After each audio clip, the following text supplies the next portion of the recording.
Marcus, thank you so much for talking to us today. Tell me why you've written the letter that you've written, how important it is to you.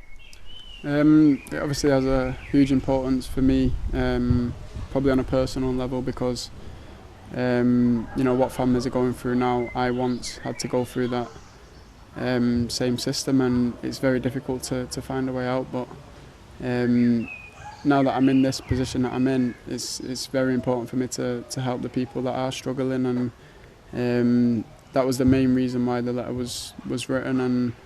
And whether the outcome is that it doesn't change or it does change, I know that I've done the right thing in trying to help these people. So take me back to that time that you talk about in the letter. Yeah. How difficult were things for you as a kid when you needed free school meals? Yeah, well, my mum was a single parent. She's got 5 kids that was all living in the same house. Now, the programme that I started at 11 years old, you're supposed to start it at 12 years old, which basically gives you a new accommodation, closer to the training facilities and a new school. And she worked that hard to push it forward because she knew that, for me, that was the step I needed to take. I needed to be eating the right foods whilst I was growing.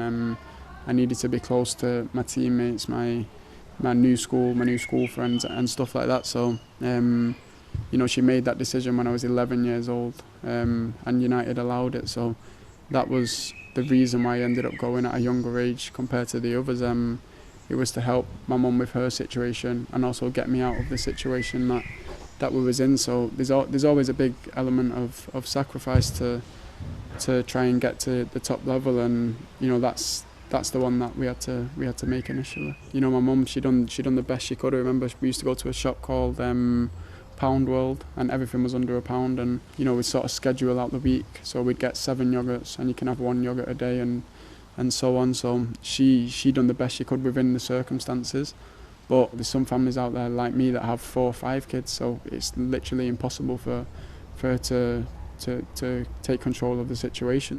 That this is all going on at a time where kids should be concentrating on schoolwork and stuff like that, and it's just crazy to think that this is still going on at this.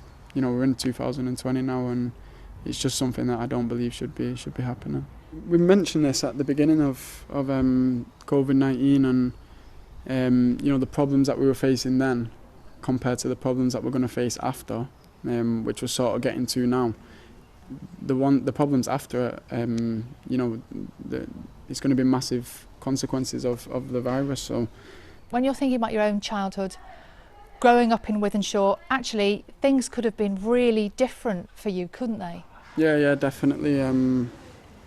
45% of people like me, black people in different ethnic minorities, they're living in poverty, and I was very close to being one of that 45%. So I understand that it could have went either way for me, and I'm grateful that it went this way for me, but it doesn't make me forget about what happened in the past. And I obviously want to help them people, and as much as I can, and just raise awareness, really, because I think some people want to help.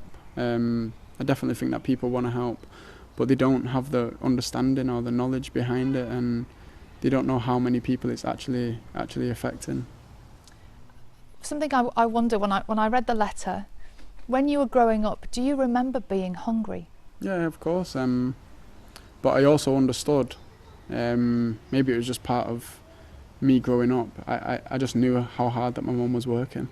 Anyway, so I'd never moan. I'd never do anything. If there's food on the table, there's food on the table. If there's not, I had friends that understood my same situation, and maybe it was possible for me to go to their house, get some food or whatever. I know that you've written this letter from the heart. Tell me what you hope you might be able to achieve.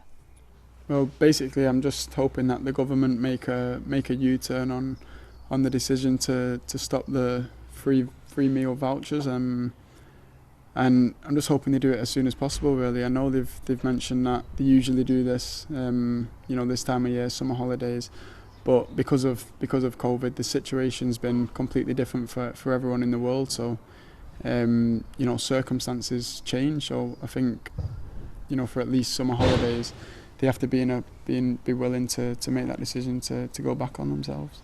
When you look at what's been happening in the country over the last several weeks, particularly the scenes of protests over the weekend, as a young black man with a platform that you have, already using it for good, what can you do? Can you do anything?